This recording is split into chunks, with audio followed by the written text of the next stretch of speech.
Hi everyone, this is Ma'am Floor together with Ma'am Diana Quezon. Today I'll be discussing Lesson 6, General Quadratic Trinomial. Let us first read our learning objective for the day. Factor general quadratic trinomial in the form ax squared plus bx plus c, where a is equal to 1. Before we start, let's have a quick review. Adding integers. Paano ba tayo mag-add ng integers? Ano nga ba pag sinabi nating integers? When we say integers, these are whole numbers that can be negative number, zero, or positive number. Those are integers. Ngayon, paano ba tayo mag-add ng integers? For example, kung mag-add tayo ng same sign ng integers, no? So, paano ba tayo mag-add ng same sign na integers? For example, parehas na positive at parehas na negative. So, 5 plus 2 equals 7. Negative 5 plus negative 2 is equal to negative 7. So, let us formulate, di ba, on how we can add the same sign. So, mapapansin nyo dito, positive 5, no? This is positive 5. Walang nakasulat yan, it means positive 5. And positive 2, our final answer would be positive 7. Next, dito naman, pag sinabi naman natin negative 5 plus negative 2, that is equal to negative 7. So, how do we add same sign? So, ang gagawin nyo lang, you simply add and keep the sign. How about yung mga different sign? Pag sinabi natin different sign, yung isa ay negative number, yung isa ay positive number, o kaya naman, yung isa ay positive number, yung isa ay negative number. For example, negative 5 plus 2 equals negative 3. Positive 5 plus negative 2 equals 3. So, paano ba natin i-add kapag magkaiba yung sign? Okay? So, dito mapapansin mo na yung isang sign ay negative, yung isa ay positive. Now, dito, 5 plus 2 is equal to negative 3. So, napansin niyo na sinubtract natin yung mga numbers. Sinubtract natin 5 minus 2 equals 3. Pero, ang kinuha nating sign yung alin? Yung positive sign or yung negative sign? Yung negative sign. Bakit kaya? Sige, titingnan natin. Yung susunod pa yung example sa baba. Yung isa ay 5 plus negative 2. So, equals 3. So, mapapansin ninyo, sinubtract ulit natin yung number. 5 minus 2, that is 3. Pero, ang sign na nito ay positive. So, paano tayo mag-a-add pag magkaiba yung integers, yung sign ng integers natin? So, una, you have to subtract and keep the sign of the higher number. Ibig sabihin, isubtract mo, tapos kung sino yung mas higher yung value, or higher yung, or larger yung number, siya yung kukunin mong sign. Kagaya nito, negative 5 plus 2. So, mas higher number yung negative 5. So, ang final answer natin would be negative 3. Dito, ang higher number, 5 at saka negative 2, which is positive number. Kaya, positive sign ang ginamit natin dito. Okay? Ganun lang kadali. Tandaan, pag magkapareha sila ng sign na i-add, copy mo lang yung sign and add. Pag naman different sign, subtract mo muna tapos kunin mo yung sign na may larger value na number or higher value na number. Next, how do we multiply integers? Paano ba tayo pag nagmumultiply ng integers? So, ganito pa rin yan. Paano kapag same sign? Parehas na positive at parehas na negative. So, anong napansin niyo? 5 times 2 equals 10. Negative 5 times negative 2, that is positive 10. So, sa madaling salita, pag tayo nagmumultiply ng same sign, parehas na positive, no? Parehas na positive, ang sagot mo rin ay positive. Pag parehas na negative, ang sagot mo ay positive. So, keep in mind, you have to multiply yung integers having the same sign.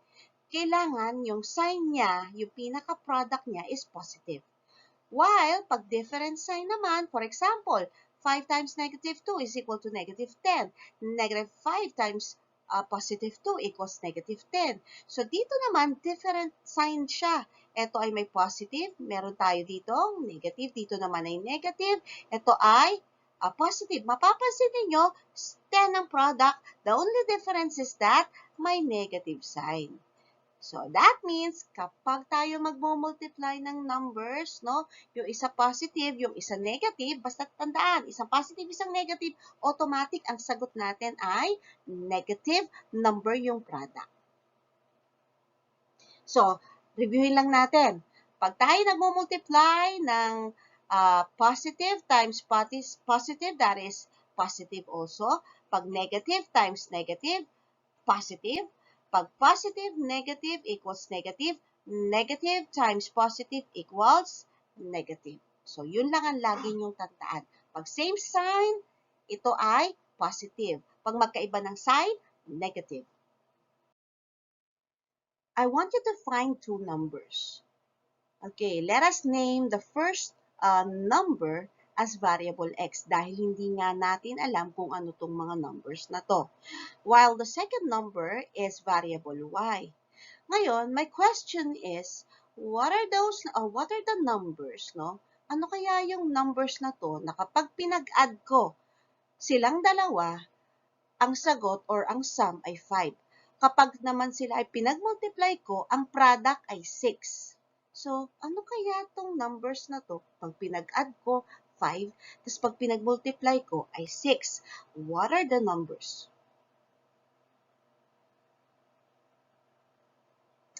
Okay, let us check. The numbers are 2 and 3. So, let us check. If we add 2 at 3, ang sum niya ay 5. Pag multiply naman natin yung 2 times 3, ang sagot ay 6. So, therefore, ang two numbers natin would be, no, dahil tama yung sum natin at tama rin yung product natin, the numbers will be 2 and 3. So, those are the two numbers, no, na pag pinag-add mo, 5 ang sagot. Pag pinag-multiply mo, 6 naman din ang product. You were given a polynomial x squared plus 7x plus 10. Ngayon, let us check kung pwede ba natin itong i-factor using common monomial factor.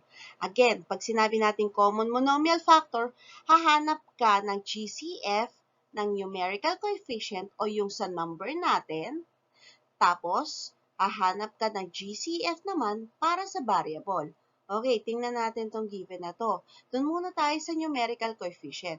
Dito mapapansin mo, yung x squared walang nakasulat, pero it doesn't mean walang value yan. Ang value niyan is 1. So, titingnan natin yung mga numerical coefficient na 1, 7, at 10.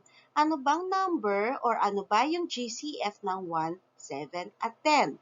Para madali nyo tandaan, ano kaya yung highest number or highest possible number na pwedeng i-divide sa 1, 7, at 10. Okay, wala, di ba? 1 lang ang pwedeng i-divide sa kanila. So, ibig sabihin, other than 1, wala tayong GCF para sa numerical value. Ngayon, tingnan naman natin yung GCF para sa variable. Dito, meron tayong variable na x. So, x squared, dito ay x. Dito naman ay wala tayong variable. Di ba ang rule natin, kailangan pare-parehas na meron silang variable. Since yung 10 ay walang kasamang variable, automatic wala tayong GCF para sa variable. So, it means na wala tayong common monomial factor or hindi natin pwedeng gamitin ang common monomial factor sa given na to. Next, number 2, pwede ba ang grouping dito? Of course, hindi. Bakit? Kasi ang grouping, 4 or more terms. Ito ay meron lang 3 terms. So, hindi pwede. Next, difference of 2 squares. Ang tanong, difference of 2 squares. Pag sinabing natin difference of 2 squares, kailangan binomial siya. Hindi naman to binomial. Pangalawa, kailangan ng operation niya ay difference. Hindi rin naman subtraction ng operation ito. At pangatlo, 2 squares. So, ang tanong, may dalawa bang perfect square dito? Yung una, yung x squared, perfect square yan. Bakit? Kasi even number yung exponent. Pero ang 10 ay hindi perfect square. Okay? So, hindi natin pwedeng i-apply yung factoring by difference of 2 squares. How about this one? Sum and difference of 2 cubes. So, dito, sum and difference, wala tayong problema dyan. Ang tanong, meron bang 2 perfect cubes? So, yung x squared dito, hindi yan perfect cube kasi hindi divisible yung exponent niya by 3. Ano bang ibig sabihin ng divisible by 3? Ibig sabihin, yung variable ba, which is 2, madidivide ba natin yan sa 3? Hindi. Tapos, ang 10 ba ay perfect cube? Hindi, di ba? So, ibig sabihin, hindi natin magagamit ang sum and difference of 2 cubes. Next, tingnan natin kung pwede natin gamitin yung perfect square trinomial. Ang tanong, trinomial? Yes, trinomial siya. Sumunod, titingnan natin kung dalawang positive yung kanyang, dalawang positive perfect square yung first at saka yung last term. So, tingnan natin, ito ba ay perfect square? Ito ba ay perfect square? Yes, itong x squared ay perfect square. Bakit? Dahil yung exponent niya ay even number. Itong 10, perfect square ba? Hindi. So, automatic, pag perfect square trinomial, kailangan yung first term at yung last term ay parehas na positive perfect square, which is dito sa given natin ay hindi. So, hindi natin ma-apply ang perfect square trinomial. Next, so dito, anong way na pag-factor natin sa given na to? So dito, we can use general quadratic trinomial. Paano ba tayo mag-factor na general quadratic trinomial? Aalamin natin.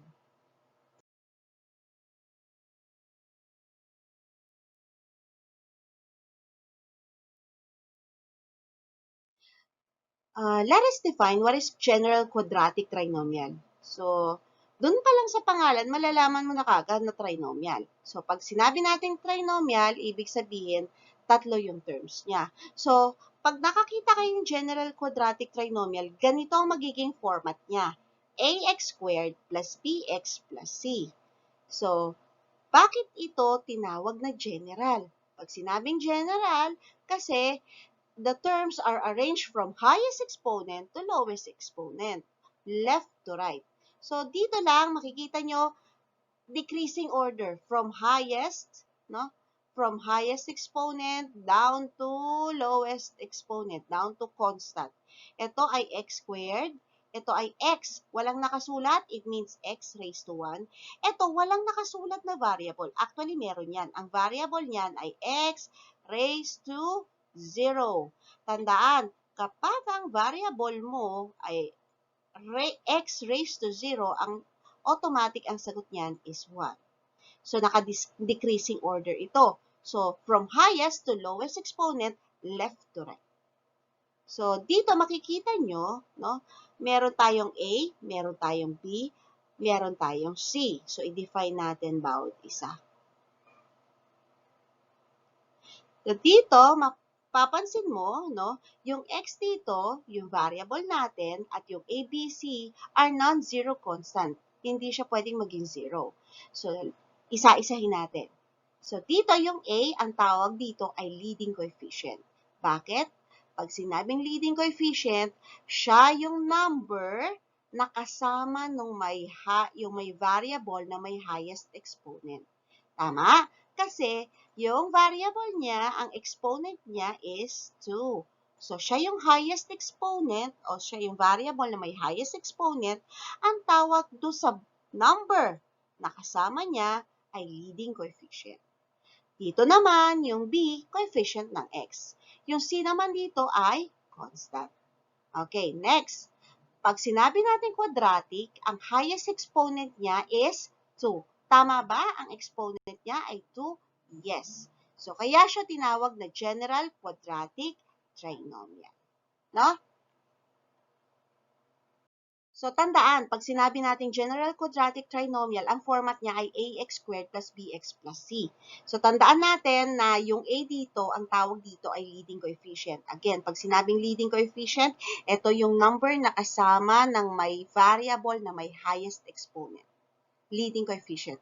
We have two types of leading coefficient. First, leading coefficient that is equal to 1, and leading coefficient that is greater than 1. For example, you were given x squared plus 7x plus 10. So dito makikita mo, wala kang number na nakasulat na leading coefficient. Ibig sabihin, walang nakasulat, wala na. Pero meron yan. That is 1. So, let us name yung A, B, at C. So, yung leading coefficient natin dito is 1. So, yung B natin dito, ang value is 7. Yung constant natin or yung C, ang value natin is 10. Okay? So, next, dito tayo sa number 2, na kung saan ang leading coefficient natin is greater than 1. So, you were given 2x squared plus 3x plus 1. So, ngayon, isa-isahin natin. Dito, mapapansin mo na ang leading coefficient niya ay 2, nakasulat. So, ang A natin would be 2, yung B natin is 3, and yung constant natin, yung C is 1. But for now, ang pag-aaralan natin kung paano mag-factor ng mga general quadratic trinomial na ang leading coefficient ay 1. Paano ba natin ma-recognize kung ang polynomial ay general quadratic trinomial? For example, you were given x squared plus 7x plus 10. Para ma-recognize mo na siya ay general quadratic trinomial, una, trinomial. Pangalawa, ang highest exponent ay 2. Tama, di ba? Ang highest exponent niya ay 2. Sumunod, kailangan yung first at last term are not perfect square. Makikita mo dito sa given natin, no? Yung una ay perfect square. Bakit siya perfect square? Kasi ang exponent niya ay even number. So, ito ay perfect square. Pero, tingnan mo do sa last term. Ang last term ba ay perfect square? Di ba? Hindi. So, kapag yan ay hindi naman parehas, hindi sila perfect square, malamang sila ay general quadratic trinomial. Okay, so burahin lang natin. Okay, next. Kung makikita ninyo, x squared plus 7x plus 10. Dito, titingnan mo yung last term, kailangan product siya ng two numbers na kung saan, no, pag minultiply mo, 5 times 2, kailangan ang product niya is 10. Take note, yung C natin dito, hahanap ka ng two numbers na pag pinag-multiply mo ay 10.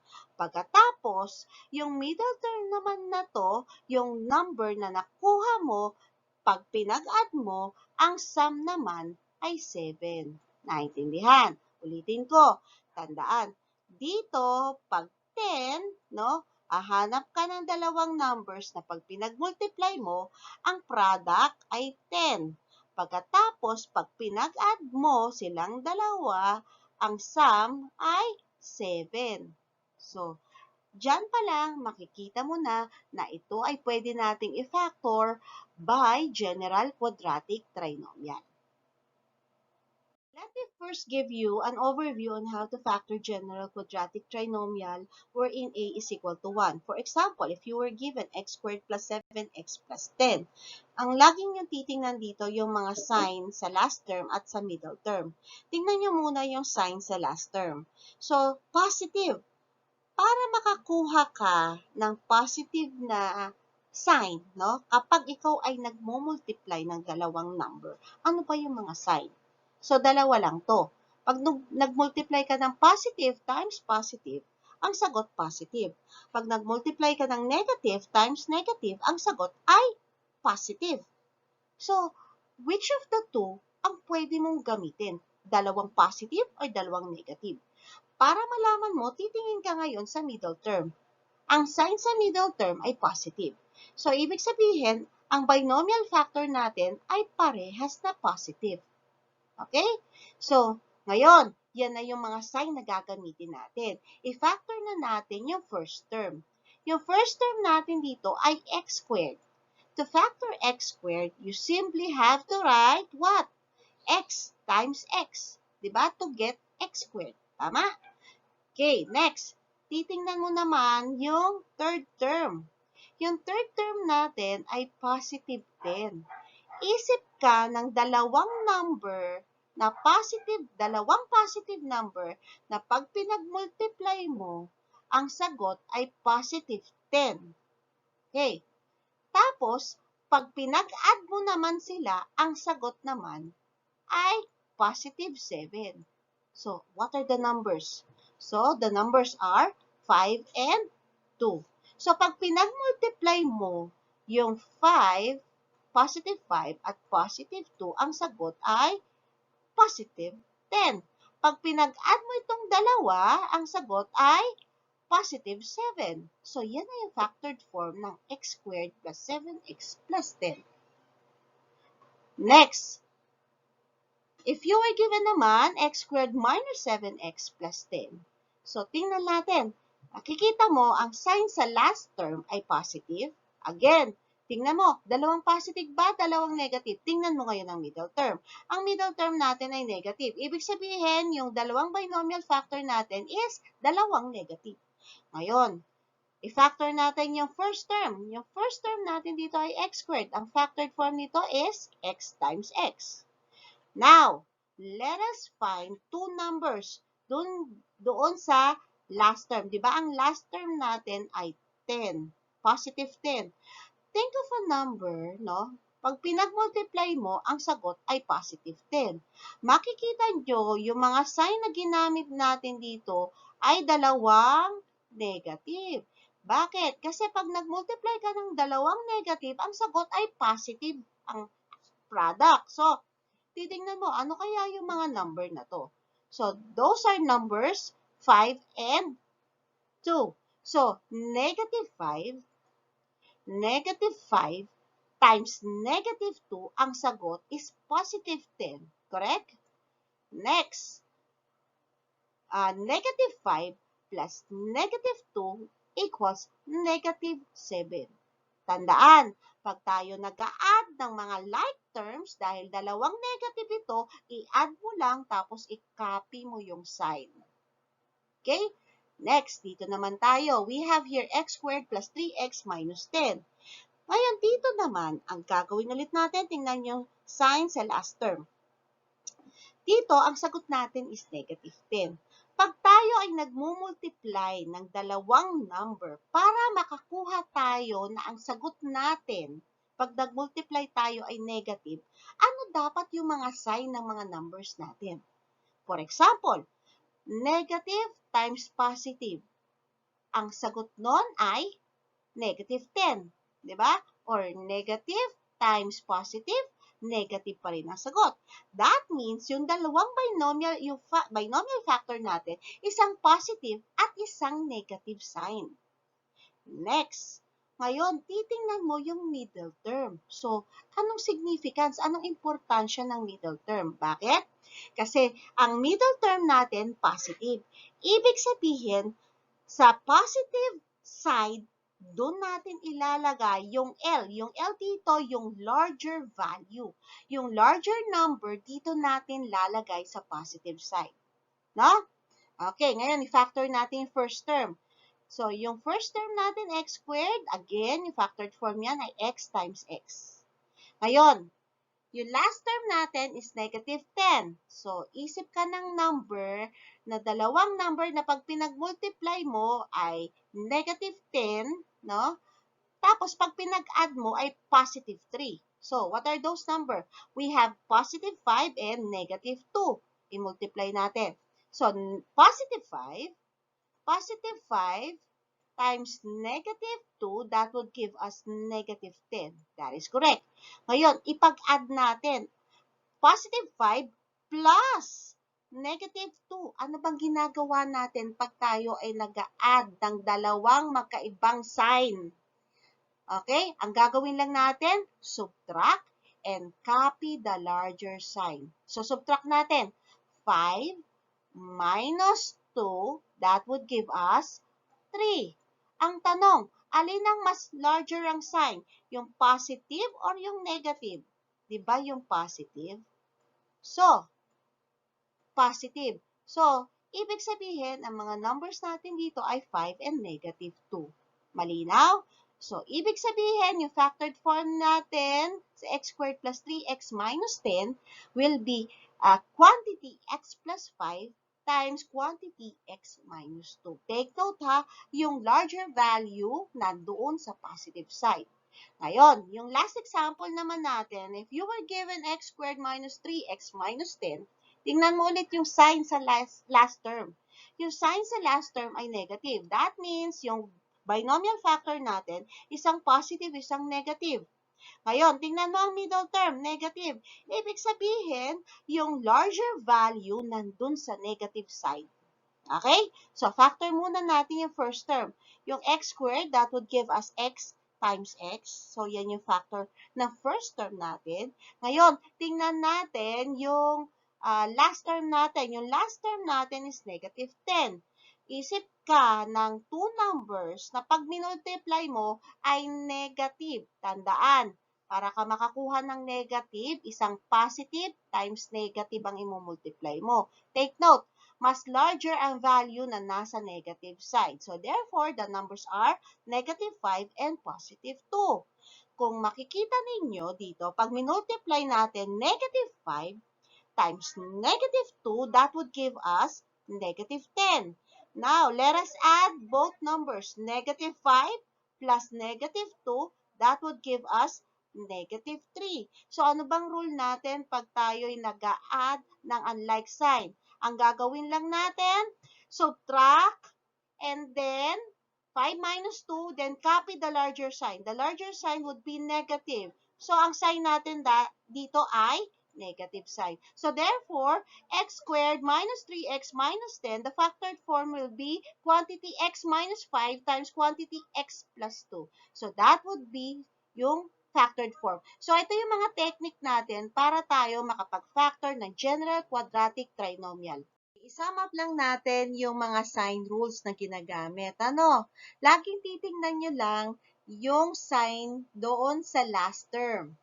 And then, titingnan nyo yung sign sa middle term para ma-determine naman natin kung ano yung sign na gagamitin natin para doon sa binomial factor. Okay, so meron tayong 4 na case na dapat tandaan. Case 1, 2, 3, 4. Okay, so ganito lang yan. Pag ang last term mo ay positive at ang middle term mo ay positive, ibig sabihin, ganito yung form niya, ang factored form natin, yung binomial factor natin, yung sign, ay both positive. So, pag ang last term mo ay positive at ang middle term mo ay negative, at ganito yung form niya, no? Ibig sabihin, yung factored form natin would be both negative. Ngayon, pag ang last term natin ay negative at ang middle term natin ay positive, so ganito yung form natin. So, ibig sabihin, ang factored form natin ay isang positive, isang negative. Ngayon, kung isang positive at isang negative yan, titignan mo ngayon yung middle term. So, ano ang sign ng middle term natin dito?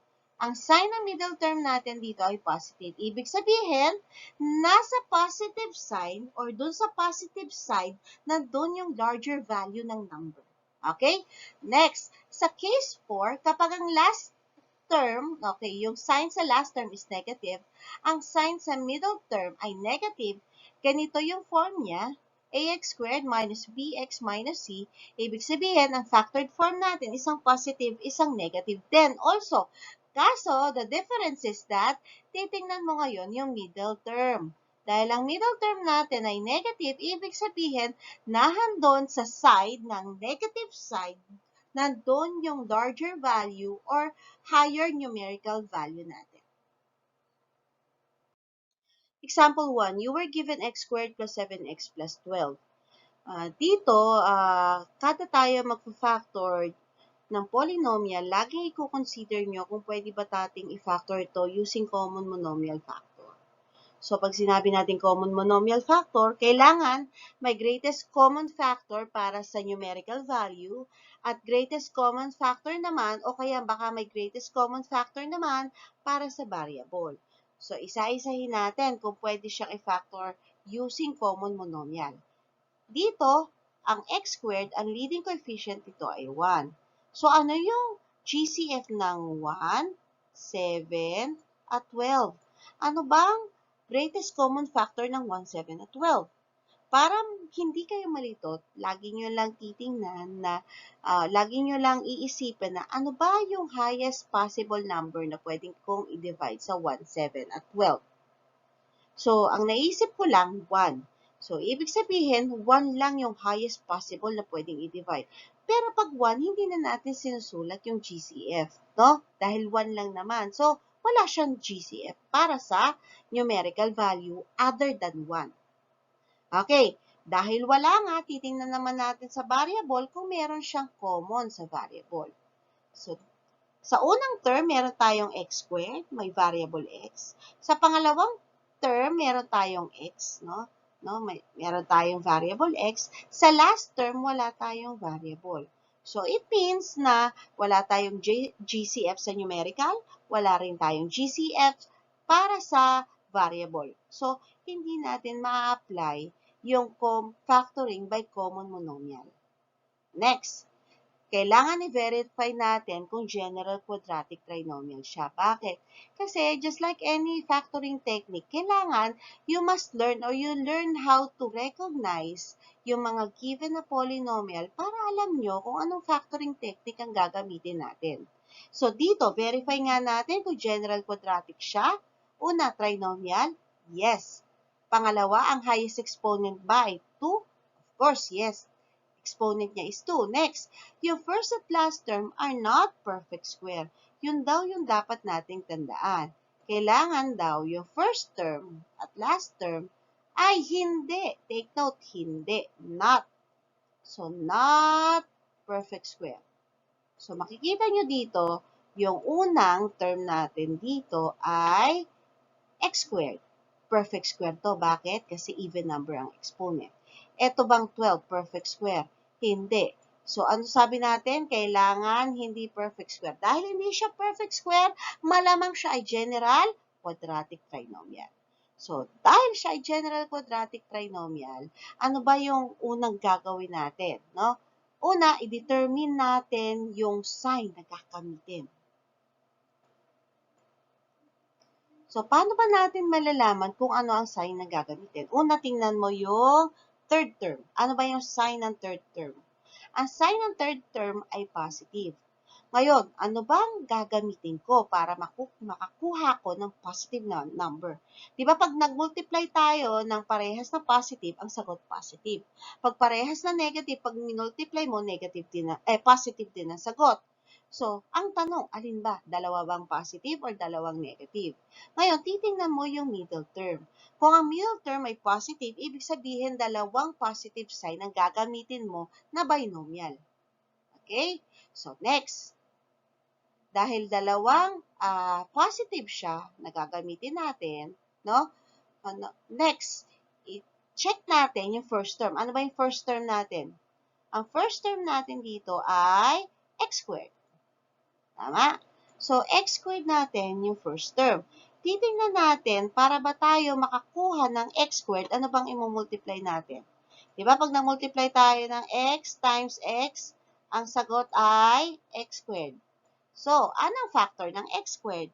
So, that is x times x. So, isulat lang natin dun sa ating given, no? Dun sa ating binomial. So, x times x.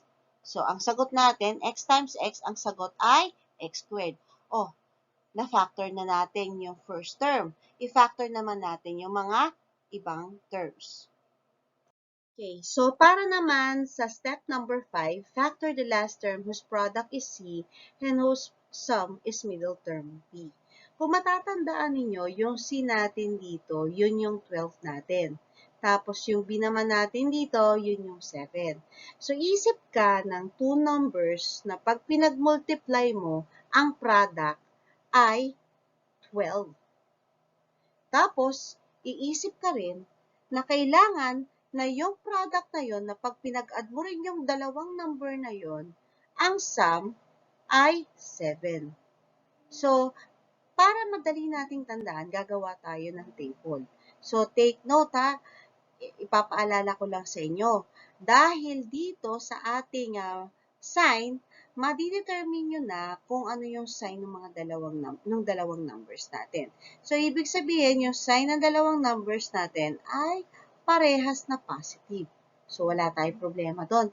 Both numbers are positive. So, gagawa ka ng table na kung saan nakasulat doon lahat ng possible product kapag 12. No? We have here 1 times 12, that is 12. 2 times 6, that is 12. 3 times 4, that is 12. So, lahat ito ay product ng 12. So, alin dito ang pipiliin ninyo? Ngayon, titingin ka ngayon doon sa middle term na ang middle term natin, dapat pag pinag-add mo daw yung dalawang number, ang sum ay 7. So, 1 plus 12 equals 13. 2 plus 6 equals 8. 3 plus 4, that is 7. So, ayun na. Tandaan na, pag mag-a-add tayo ng same sign, dahil parehas na positive, copy mo lang yung sign and then i-add. No, dito makikita mo na nakuha mo na yung number. Ano yung dalawang number na yon? That is 3 at 4. Check natin. 3 times 4, that is 12. 3 plus 4, that is 7. So, that means yung two numbers natin ay 3 at 4. So, ilagay lang natin dun sa ating binomial. So, ito na yon. Yung kanina, no, yung variable x yung na-factor na natin na first term, tapos ilalagay mo lang dito yung dalawang number na yon. So, that is 3 and 4. Or, you can write this as quantity x plus 4 times quantity x plus 3. So, pwede rin yan. So, kailangan, ganyan lang yung value, 3 at 4, no? X plus 3, x plus 4. Pwede rin siyang nauna yung x plus 4, then x plus 3. So, this would be our factored form. So, para ma-determine natin kung tama yung sagot natin, pwede nating i-multiply yung dalawang factored form na yan using FOIL technique. So, isa-isahin natin. Una dito, x times x, that is x squared.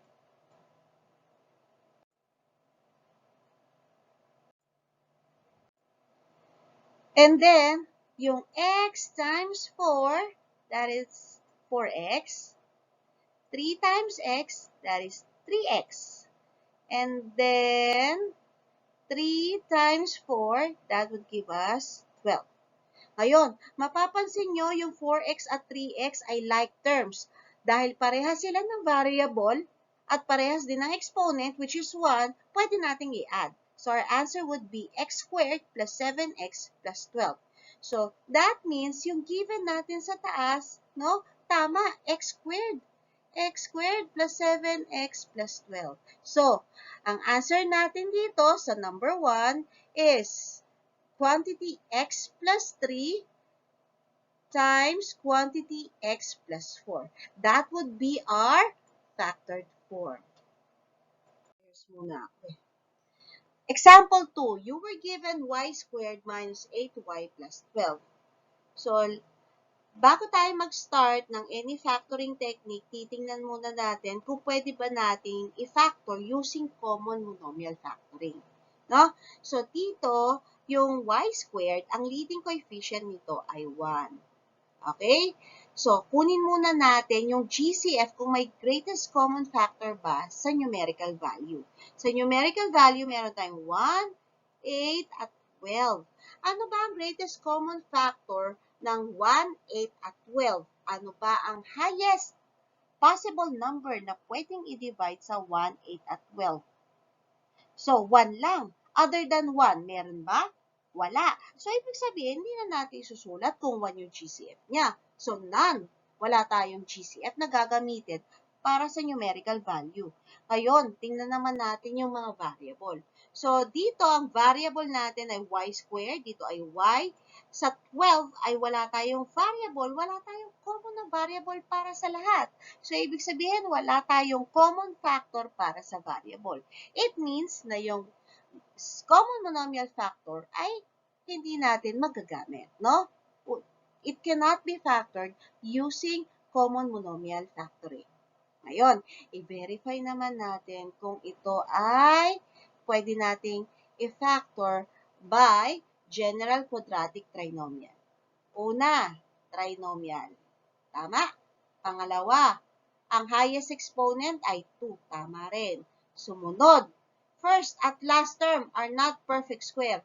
Dito, hindi naman kailangan na, kailangan ng rule, kailangan hindi parehas. Pwede yung isa ay perfect square, pero yung isa ay hindi. Dahil kapag parehas yung first at last term natin na perfect square, ang gagamitin natin doon ay factoring by perfect square trinomial. Okay, kailangan hindi. Take note the word is hindi. Kung yung isa perfect square, yung isa pwede rin siyang perfect square, yung una, yung sumunod ay hindi perfect square. Malinaw? Basta ang rule, first at last term, hindi dapat perfect square. Tingnan natin. Yung unang term natin dito ay y squared, siya ay perfect square. Bakit? Kasi ang exponent niya ay even. Tama. So, yung 12 natin ay hindi perfect square. Ito perfect square, ito ay hindi. So, dahil hindi sila both perfect square, so pwede nating gamitin yung factoring by general quadratic trinomial. So, burahin ko lang, no? Ayun, magsisimula tayo, no? Ano kayang sign ang pwede natin? Sa sign muna tayo mag-start. Ayun, titingnan mo yung sign sa last term. Ang sign sa last term ay positive. So, kung positive yan, ibig sabihin, dalawa lang ang choices mo dyan. It's either positive times positive or negative times negative. Take note, pag positive times positive, ang sagot ay positive. Pag negative times negative, ang sagot is positive. So, either of the two pwedeng gamitin. Pero, alin dun sa dalawang gagamitin natin? Dalawang positive ba or dalawang negative? Ngayon, titingnan mo yung sign ng middle term. Ang sign ng middle term mo ay negative. So, ibig sabihin, kung negative ang middle term mo, it means na dalawang negative sign ang gagamitin mo sa binomial mo. Okay? So, dahil dalawang negative na yan, ngayon, punta muna tayo sa first term. Ang first term natin ay y squared. So, i-factor muna natin yung y squared. Para makuha natin yung y squared, ang imumultiply natin ay y times y. And then, ang gagawin natin, para makuha natin yung mga remaining factor, yung remaining number, ang gagawin ninyo, I want you to think a number, two numbers, no, na kailangan pag minultiply mo, ang sagot ay 12. Pagkatapos, pag inad mo, kailangan ay negative 8. Take note, kailangan ang product ay 12. Isip ka ng dalawang number. Kailangan pag pinag-multiply, positive 12. Tapos, pag pinag-add mo, ay negative 8. So, ngayon, gagawa tayo ng table. Take note ang mga number natin gagamitin dito ay parehas na negative sign. So, ang mga given natin dapat na two numbers ay dapat parehas na negative number. So, gawa tayo ng table. Una, ano pa ba yung mga product na ang product na pag pinag-multiply mo ay 12? Kailangan dalawang negative So, that is negative 1 times negative 12. Tama, that is positive 12. Negative 2 times negative 6, still positive 12. Negative 3 times negative 4, positive 12 din ang sagot. So, alin kaya dito? So, ngayon, titingnan mo yung sum kailangan ay negative 8. Ano ba yung rule natin sa sum?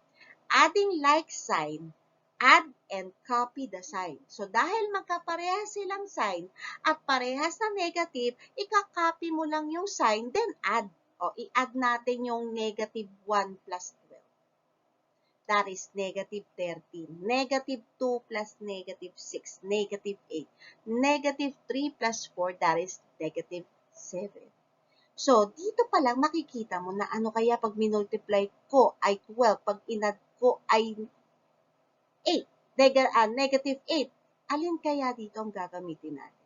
So, ayun na yung gagamitin natin. So, that means, ang number natin ay negative 2 at negative 6. So, check nga natin. Negative 2 times negative 6, that is 12. Negative 2 plus negative 6, that is negative 8. Correct ko lang ha. Negative 2 times negative 6, that is positive 12. Ang sum natin, negative 2 plus negative 6, that is negative 8.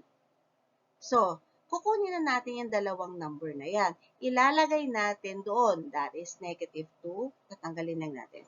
Yung unang number is negative 2. Yung sumunod na number is negative 6. So, there you go. Yan na yung factored form natin. Pwede ring mauna yung quantity y minus 6 times quantity y minus 2. So, that would be our factored form. So, yan yung factored form natin. For example, number 2.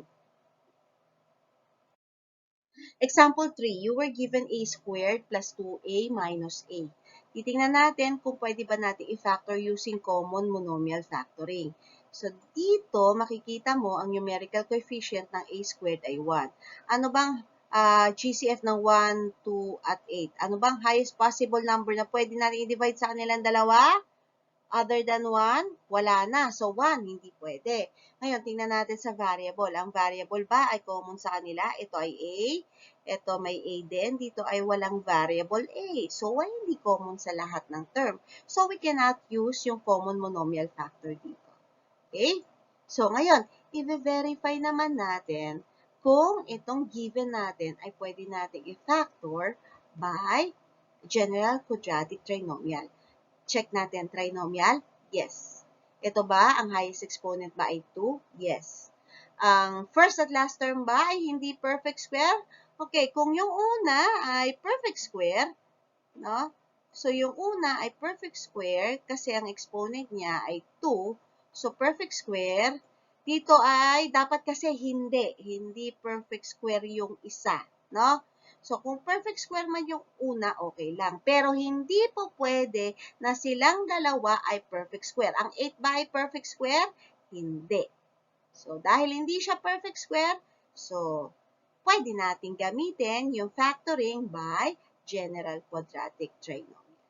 Okay? So, ano ba ang first step natin lagi dito? Ang una natin laging titingnan dito yung sign ng last term. Ano ba yung sign ng last term natin? That is negative. Ngayon, para ka makakuha ng negative value, dapat pag nag-multiply ka, isang positive times negative, ang sagot ay negative. O kaya naman, negative times positive, ang sagot ay negative. So, ibig sabihin, yung dalawang binomial natin, isang positive at isang negative sign. Ngayon, titingnan natin ang middle term. Bakit kailangan natin tingnan ang middle term? Titingnan natin, ang sign ng middle term natin dito ay positive. Ibig sabihin lang nito, yung may larger value na number or numerical value ay nasa positive sign. Okay? So, nandoon sa may positive na binomial, doon nakalagay yung mas larger value na number. Okay? So, proceed tayo. Next. If-factor natin yung a squared. Para makuha natin yung a squared, it should be a times a. Okay?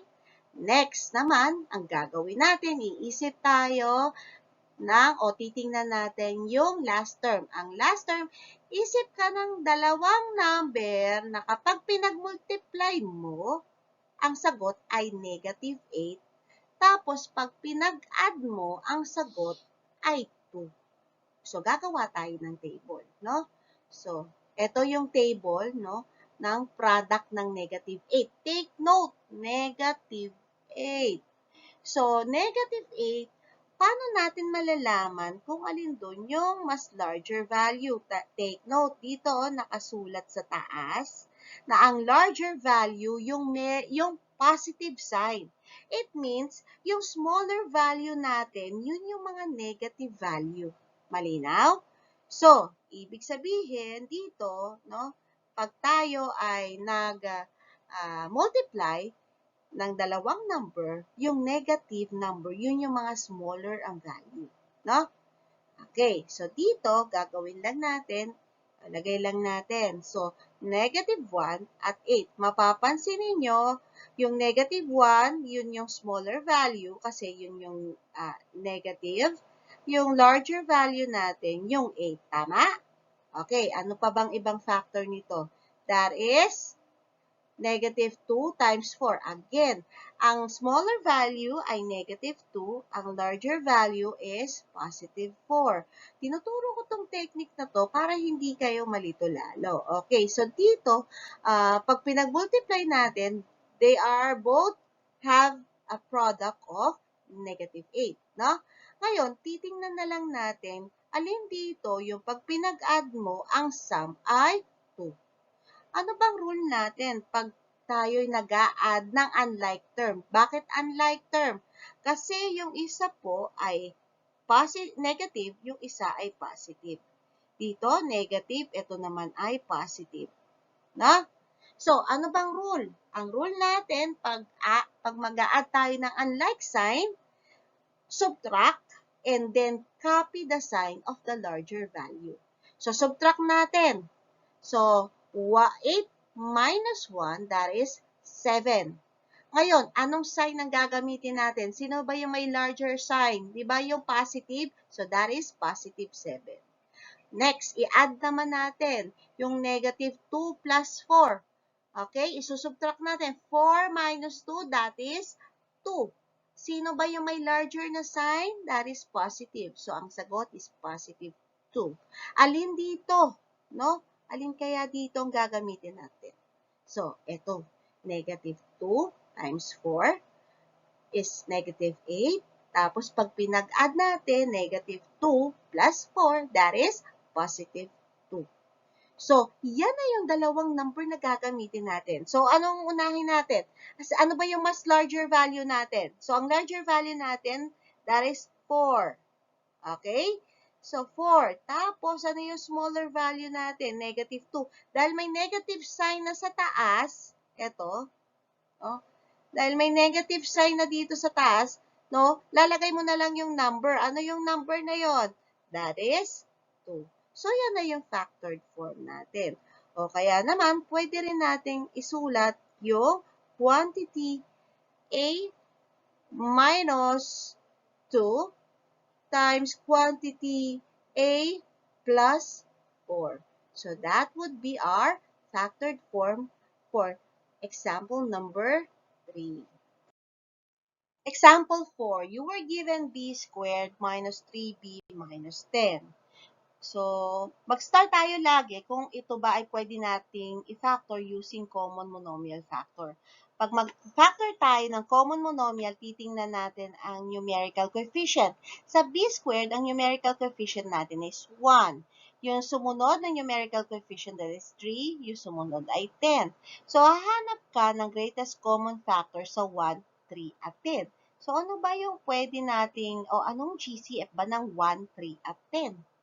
So, para madali, ano yung highest number na pwedeng i-divide sa kanila? So, 1 lang. So, other than 1, wala. So, wala tayong GCF for numerical value. Ngayon, punta naman tayo sa variable. Dito sa variable, meron tayo sa first term, meron tayong b squared, may variable b tayo. Sa pangalawa, meron din tayong b. Sa last term, wala tayong variable b. So, wala tayong common na variable, wala tayong greatest common factor para sa variable. So, hindi natin magagamit or hindi natin ito ma-factor using common monomial factoring. Okay, so next, i-verify natin kung pwede itong i-factor using general quadratic. So, tingnan natin, trinomial, yes. Ito ba, ang highest exponent ba ay 2? Yes. Ang first at last term ba ay not perfect square. So, kung mapapansin nyo dito, yung first term natin ay hindi, ito ay perfect square kasi ang exponent ay 2. Ngayon, sa last term naman natin, makikita nyo na ang 10 ay hindi perfect square. Bakit? Wala naman tayong perfect square na ang sagot ay 10. So, ibig sabihin, first and last term are not perfect square. So, tama, hindi siya perfect square. So, now, we can use yung factoring by general quadratic. No? So, bago tayo mag-start, aalamin muna natin yung sign na gagamitin natin. So, dito, titingnan mo yung last term. Yung last term natin dito ay negative 10. Nakita? So, para makakuha ka ng negative na sagot, di ba? Ano dapat yung mga imomultiply mo para makakuha ka ng negative? Di ba ang gagawin natin? Positive times negative, that is negative. Negative times positive, that is positive. Sa madaling salita, para makakuha ka ng negative value, ang multiply mong dalawang number, isang positive at isang negative. There you go. Ngayon, titingnan naman natin yung middle term. Tingnan mo yung middle term. Ang middle term natin ay negative sign. Ang ibig sabihin lang yan na yung mas larger number ay nasa negative sign. So, dito, sa negative side natin, ilalagay yung larger value na number. Take note ha, yung larger value na number doon sa negative side natin lalagay. Okay? So, ngayon, ang first step natin ay i-factor muna natin yung b squared. Para makakuha tayo ng p squared, i-factor lang natin by b times b. Tama? Okay. So, next. Dito, hahanap tayo, yung last term natin ay negative 10. Hahanap tayo ng product ng negative 10, pag pinag-add mo ay negative 3. Okay? So, gagawa tayo ng table, product ay negative 10. Oh, okay. So, isip kayo ng mga numbers na pag pinag-multiply mo, negative 10. Take note ha, ang sa positive side, dun yung smaller value ng number. Dun tayo sa negative side, dun ilalagay yung mas larger value na sign. Okay? Sa negative natin, ilalagay yung mas larger value. Okay, so ilagay natin. So, yung unang example natin is 1 times negative 10. Yan yung unang factor. Kung mapapansin ninyo, yung 1 ay positive, smaller ang value. Yung 10, makikita nyo, larger yung value, negative 10. Kaya nga, nandoon sa negative side, yung larger number. Take note ha, nandoon sa negative side, ang larger number. Next, ano pang ibang factor? We have 2 times negative 5. So, dito makikita mo rin, no, na ang 2 ay smaller value, tapos nasa negative side, yung larger value, which is 5. Okay? So, yan lahat yung mga factor ng negative 10. Ngayon, kunin naman natin ang sum dapat daw makuha natin ay negative 3. So, i-add muna natin. Ano bang rule natin pag nag-a-add tayo ng unlike sign? Ang rule natin dito is first, subtract, and then copy the sign of the larger value. Okay? So, subtract natin yung una. 10 minus 1. That would give us 9. Ang tanong, ano bang sign ang gagamitin natin? That is negative 9. Bakit? Dahil yung larger value natin dito ay negative. Kaya negative 9. Okay? Next, 5 minus 2, that would give us 3. Ano yung may sign na may larger value? So, that is negative. So, our answer would be negative 3. So, negative 3 kasi nandun sa negative side ang larger value. Okay? So, dito, nakita nyo na ba yung dalawang number na pag pinag-multiply, negative 10, pag pinag-add natin ay positive 3. So, alin kaya dito? So, dito, ang sagot is, ayun. So, i-check natin kung tama. 2 times negative 5, that is negative 10. 2 plus negative 5, that is negative 3. So, tama yung sagot natin. So, those two numbers, no, 2 and 5, lalagay na natin doon sa ating binomial. Tandaan, ano ba yung larger value natin? That is negative 5. Dahil may symbol na siya ng negative 5 dito sa taas, hindi mo na ilalagay yung negative 5. So, dyan mo na ilalagay. Dyan natin ilalagay yung larger value na 5. Tapos, yung smaller value, doon natin ilalagay sa kabila, doon sa may positive sign, that is 2. O, kaya naman, pwede nating isulat ito ng quantity P minus 5 times quantity B plus 2. So, yan yung ating factored form, no? So, yan yung factored form for example number 4.